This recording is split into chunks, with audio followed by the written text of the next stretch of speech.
नमस्कार, मैं अहमद रजा हाशमी। आइए नजर डालते हैं अभी तक के मुख्य समाचारों पर।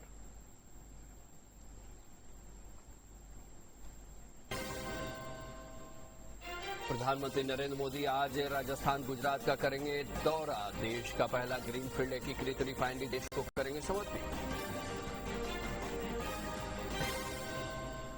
प्रधानमंत्री नरेंद्र मोदी गुजरात के सानंद में सेमीकंडक्टर केंद्र का करेंगे उद्घाटन। कई विकास परियोजनाओं से जुड़े कार्यक्रमों में लेंगे हिस्सा।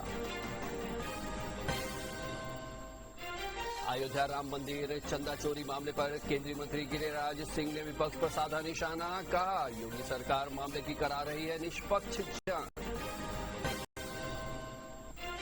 और पटना के सरिस्ताबाद से दीदारगंज तक 13.4 किलोमीटर लंबी एलिवेटेड सड़क का होगा निर्माण। जाम की समस्या से मिलेगी निजात।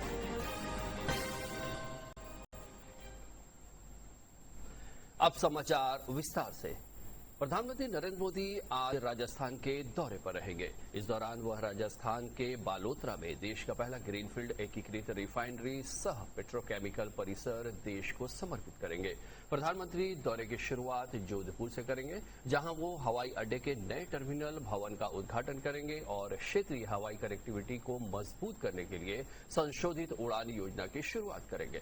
प्रधानमंत्री मोदी बालोतरा के पचपदरा में जिस ग्रीनफील्ड एकीकृत रिफाइनरी सह पेट्रोकेमिकल परिसर का उद्घाटन करने वाले हैं, वह दुनिया की सबसे उन्नत रिफाइनरी में एक होगी और इसे पेट्रो रसायन क्षेत्र में महत्वपूर्ण उपलब्धि माना जा रहा है। पेट्रोकेमिकल्स शहरी परिवहन, रेलवे, सड़कों, नवीकरणीय ऊर्जा और विद्युत पारेषण सहित विभिन्न क्षेत्रों से जुड़ी हुई हैं। पीएम बालोतरा के पचपदरा में देश के पहले ग्रीनफील्ड एकीकृत रिफाइनरी सह पेट्रोकेमिकल कॉम्प्लेक्स को राष्ट्र को समर्पित करेंगे। ये परियोजना भारत की ऊर्जा सुरक्षा को मजबूत करने, पेट्रोकेमिकल आत्मनिर्भरता बढ़ाने और औद्योगिक विकास में महत्वपूर्ण भूमिका निभाने में सहायता देगी।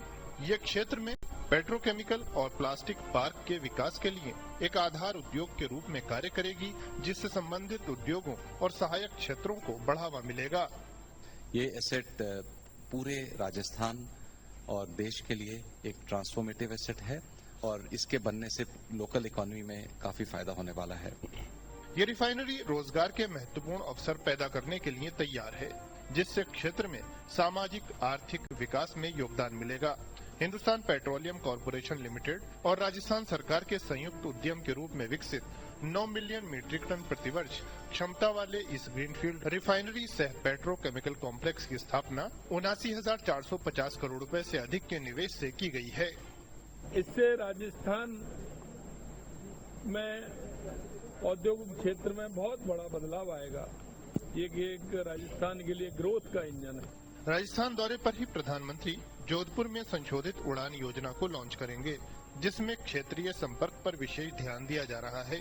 इससे भारतीय विमानन क्षेत्र को बड़ा प्रोत्साहन मिलेगा और नागरिक विमानन के परिदृश्य में एक महत्वपूर्ण कदम साबित होगा। साथ ही उड़े देश का आम नागरिक के विजन को भी बढ़ावा मिलेगा। इस योजना के तहत 28,840 करोड़ रुपए का आवंटन किया गया है, जिसका उद्देश्य अगले 10 वर्षों में विमानन आधारित विकास को गति देना है। ये रणनीतिक पहल सुनिश्चित करेगी कि देश भर में व्यापक और स्थायी कनेक्टिविटी कायम रहे। जो व्यक्ति बाहर से आता है, बहुत ऐसे हमारे यात्री होते हैं जो पहली बार किसी एक जगह पे आते हैं, तो जब वो एयरपोर्ट पे उतर के एयरपोर्ट से बाहर जाएं, तो उस समय भी उनको इतना जरूर एक आइडिया हो कि इस जगह की, इस शहर की, इस इलाके की जो कला और संस्कृति है, उसका उनको एक थोड़ा एक्सपोजर हो, उनको एक थोड़ा एहसास हो। तो उसको देखते हुए हम सभी एयरपोर्ट्स में और जोधपुर एयरपोर्ट की टर्मिनल बिल्डिंग में भी यहाँ की जो कला, संस्कृति, इतिहास, उन सबको समावेश करके जो स्ट्रक्चरल डिजाइन है उसमें भी और जो आर्ट पेंटिंग वर्क है उसमें भी उसका समावेश किया गया है। कार्यक्रम के दौरान प्रधानमंत्री जोधपुर हवाई अड्डे पर नए टर्मिनल भवन का भी उद्घाटन करेंगे। इस परियोजना को कुल 480 करोड़ रुपए की लागत से विकसित किया गया है। 23,000 वर्ग मीटर से अधिक क्षेत्र में फैला ये नया टर्मिनल भवन प्रतिवर्ष 20 लाख यात्रियों को संभालने में सक्षम है। ये आधुनिक यात्री सुविधाओं से सुसज्जित है, ताकि यात्रियों को सुगम और आरामदायक यात्रा का अनुभव मिल सके।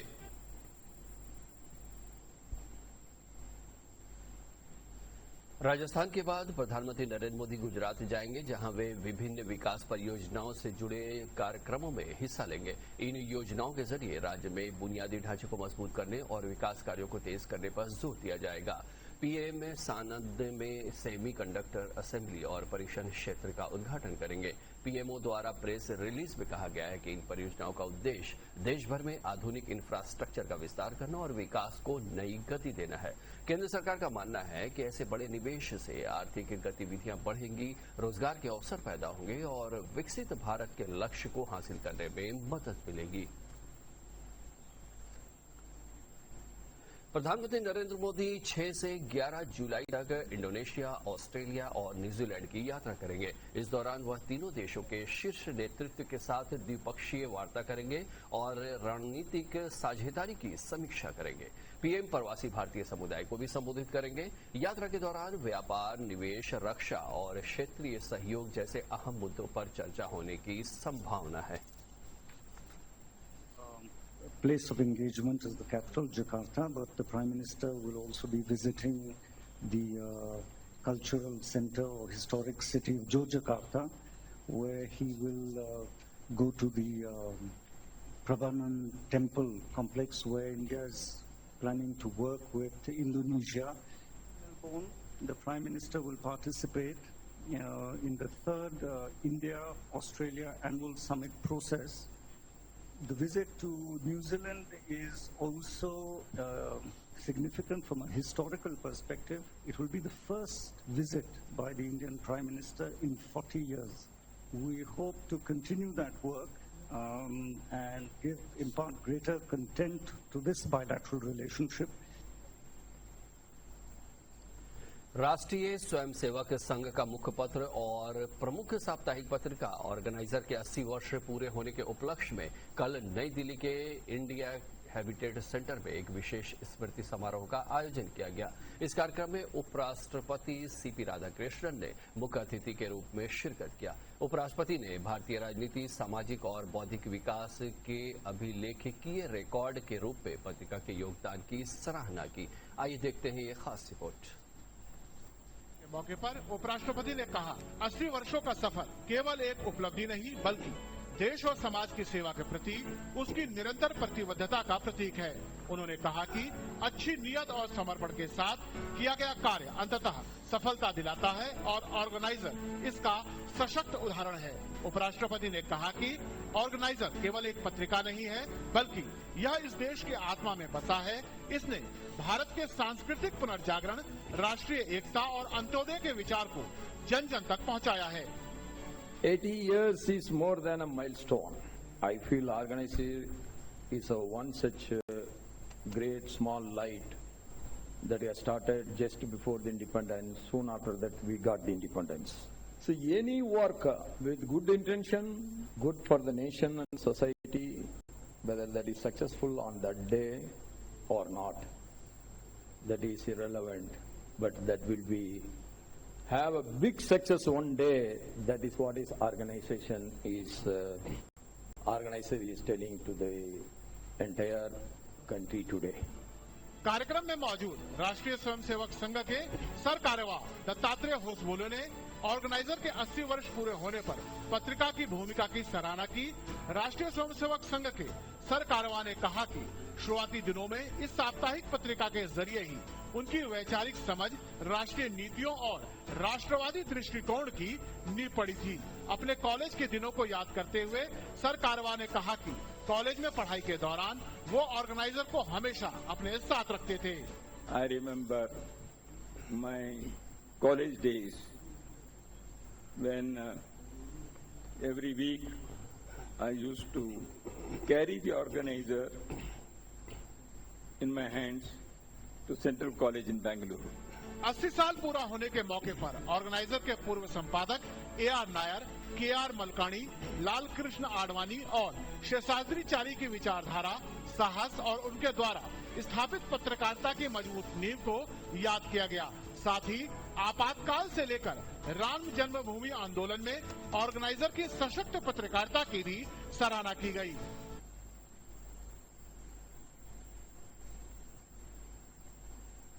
अयोध्या के राम मंदिर में हुए कथित चंदा चोरी मामले को लेकर एआईएमआईएम प्रमुख असदुद्दीन ओवैसी द्वारा दिए गए बयान पर केंद्रीय मंत्री गिरिराज सिंह ने पटना में प्रतिक्रिया दी। उन्होंने विपक्ष की टिप्पणियों को अनावश्यक राजनीतिक बयानबाजी बताते हुए खारिज कर दिया और जांच की निष्पक्षता का भरोसा दिलाया। उन्होंने कहा कि यूपी की योगी सरकार इस मामले की निष्पक्ष जांच करा रही है। आप इतना जान लें कि सरकार, उत्तर प्रदेश की सरकार, योगी जी दूध का दूध, पानी का पानी सब करके रहेंगे।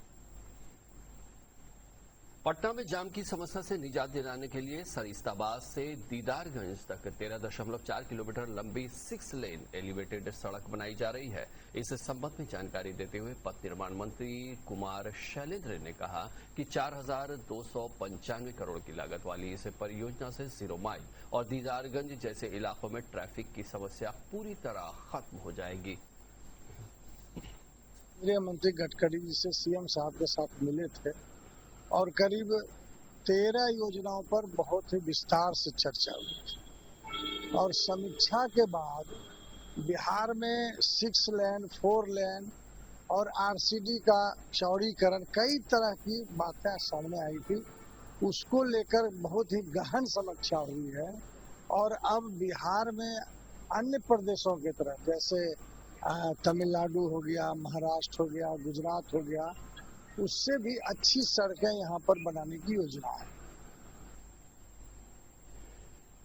केंद्र सरकार की पीएम विश्वकर्मा योजना पारंपरिक कारीगरों और शिल्पकारों को आत्मनिर्भर बनाने की दिशा में अहम भूमिका निभा रही है। नवादा जिले में इस योजना का लाभ मिलने के बाद एक बढ़ई की जिंदगी बदल गई है।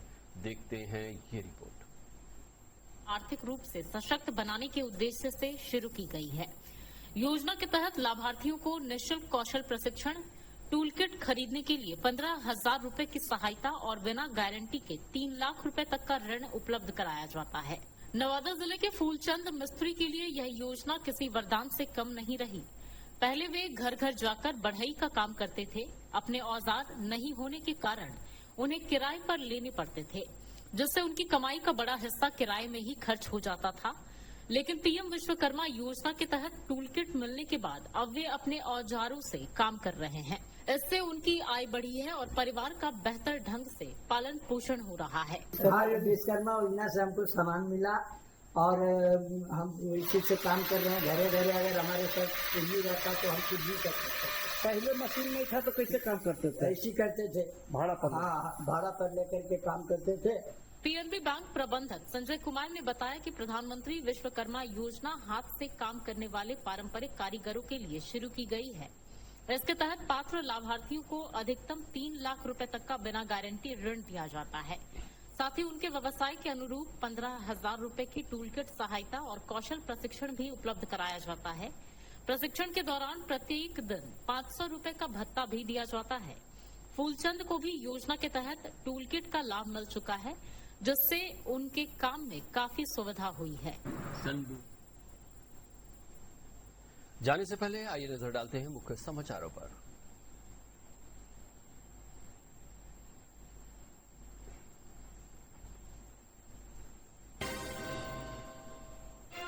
प्रधानमंत्री नरेंद्र मोदी आज राजस्थान और गुजरात का दौरा करेंगे। देश का पहला ग्रीनफील्ड एकीकृत रिफाइनरी देश को करेंगे समर्पित। प्रधानमंत्री नरेंद्र मोदी गुजरात के सानंद में सेमीकंडक्टर केंद्र का करेंगे उद्घाटन। कई विकास परियोजनाओं से जुड़े कार्यक्रमों में लेंगे हिस्सा। अयोध्या राम मंदिर चंदा चोरी मामले पर केंद्रीय मंत्री गिरिराज सिंह ने विपक्ष पर साधा निशाना। कहा, योगी सरकार मामले की करा रही है निष्पक्ष जांच। और पटना के सरिस्ताबाद से दीदारगंज तक 13.4 किलोमीटर लंबी एलिवेटेड सड़क का होगा निर्माण। जाम की समस्या से मिलेगी निजात। इसके साथ ही प्रादेशिक समाचारों का ये बुलेटिन समाप्त हुआ। नमस्कार।